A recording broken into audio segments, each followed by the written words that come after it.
Hello friends, আসসালামু আলাইকুম। আশা করি সবাই ভালো আছেন। আলহামদুলিল্লাহ আমি অনেক ভালো আছি। তো আজকে ঈদের দ্বিতীয় দিন, তো দেখতেই পারতেছেন রাস্তাঘাট পুরো ফাঁকা, তার জন্য আজকে চলে যাব গ্রামে। তো যাওয়ার উদ্দেশ্যে রওনা দিয়েই চলে আসলাম। তো যাত্রাবাড়ি গোলাপসর মাজার দেখতেই পারতেছেন আপনারা। মাজারটি খুব সুন্দর, কিন্তু এই মাজারটি অনেক বছর ধরে, আর এই মাজারে সবাই টাকা জমা দিয়ে আসছে। জমা কি, এই মাজারে সবাই 10 টাকা 20 টাকা যে যা পারে সেগুলাই দেয়। মাজারের ভিতরে দেখতেই পাচ্ছেন কতগুলো টাকা। তো আমি মনে করি এই টাকা মাজারে না দিয়া যদি মসজিদে দেওয়া হয় তাহলে খুব ভালো হয়। তো এই দেখতে পারতেছেন যে আরেকজন মসজিদে টাকা না দিয়া এই মাজারের কাছে, আল্লাহর কাছে দোয়া করতেছে। ভাই, মসজিদে টাকা দিলে আল্লাহর কাছে দোয়া করন লাগে না, আল্লাহ সেই দোয়া কবুল করে নেয়। আর আমি মনে করি মসজিদে টাকা দেওয়াটাই খুব ভালো একটা কাজ। এই যে অনেক মানুষ যারা এই জায়গায় টাকা না দিয়ে, আমি মনে করি যে আল্লাহর ঘর মসজিদে টাকা দিলে সওয়াব হবে, ঠিক আছে। তো এই জায়গায় টাকা না দেওয়াটাই ভালো। আর এখানে দেখতেছেন আপনারা যাত্রাবাড়িতে কি সুন্দর একটা ফুটপাতে একটা জামা কাপড়ের দোকান বসছে। এখানে সবাই জামা কাপড় কিনতেছে। তো দেখতে দেখতে চলে আসলাম সদরঘাটে। তো সদরঘাট তো না, এখানে মনে করেন আমরা যাত্রাবাড়ি ব্রিজের উপর, পোস্তকলা ব্রিজের উপরে আছি। তো এখান থেকে সদরঘাট দেখা যায়, কি সুন্দর লঞ্চ। আর দেখতেই পারতেছেন পাশে নৌকাগুলারে ব্রিজের উপর থেকে এত ছোট মনে হইতেছে, মানুষগুলারও দেখা যাইতেছে না নৌকার ভিতরে।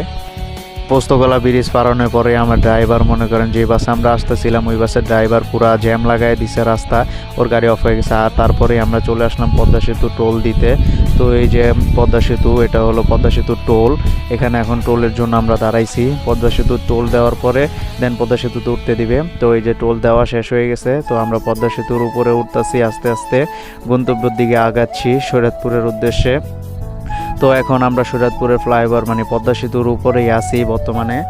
তো পদ্মা সেতুর উপরে দেখতেই পারতেছেন কি সুন্দর ভিউ। আর গাড়ি তো মনে করেন এখানে থামার কোনো নাম নেই। আর কি সুন্দর সুন্দর জায়গা, প্লেসগুলা, নিচের প্লেসটাও খুব সুন্দর। এখান থেকে মনে করেন বিকাল হলে অনেক মানুষ হয়। আর এখানে কি সুন্দর ভিউ নদীর মাঝখানে। শরীয়তপুরের পদ্মা ব্রিজ পারানোর পরে জাজিরার ভিতরে জ্যামে আটকে গেলাম গা। তো দেখতেছেন সিরিয়ালে কতগুলা গাড়ি, সময় জ্যামে আটকে গেছে গা। তো সময় অনেক লস হইতেছে। তো দেখতেই পারতেছেন যে আশেপাশে ভিউগুলো অনেক সুন্দর। তো চলে আসলাম শরীয়তপুর কোর্টের কাছে।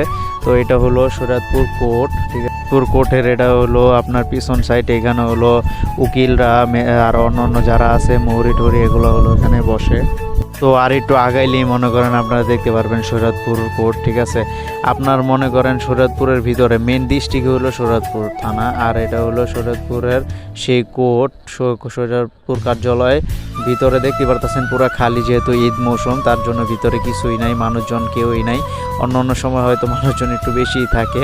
তো শরীয়তপুর কোর্টের ভিতরেও কি সুন্দর সুন্দর ভিউ দেখতে পারতেছেন, গাছপালা, ফুল, অনেক কিছু লাগাইছে ভিতরে। তো শরীয়তপুরেতে একটু আগাই দেখলাম সামনে বিয়া চলতেছে, মন চাইতেছে বিয়া যায় খায়া ফেলাই মানুষের বিয়া। তো চলে আসলাম আমার মেন গন্তব্যে, যে জায়গার উদ্দেশ্যে আমি রওনা দিয়েছিলাম। তো আজকে চলে আসলাম খালামুনির বাড়িতে ঈদের দ্বিতীয় দিন, যেহেতু আমাদের দাওয়াত দিয়েছে তার কারণে ঢাকা থেকে চলে আসলাম বাড়িতে। আরও দাওয়াত আছে তার জন্য। আর এখানে মাছ চাষ করার জন্য দেখতেছেন কত বড় প্রজেক্ট কাটছে, বিশাল প্রজেক্ট। এখানে মনে করেন একসাথে 2-3টা প্রজেক্ট আছে। প্রজেক্টগুলো খুব বড়, একটাও ছোট প্রজেক্ট নাই। মাছের কি চাহিদা ভাই, দেখেন কত বড় দিঘি গাড়িটা ফেলাইছে মানুষ। দেখতে সন্ধ্যা হয়ে গেল আর সূর্যের ভিউটা খুব সুন্দর দেখতে পাচ্ছেন, অনেক জোশ। তো আজকের ভিডিও এই পর্যন্তই। ভিডিওটি ভালো লাগলে বেশি ফলো করে পাশে থাকুন।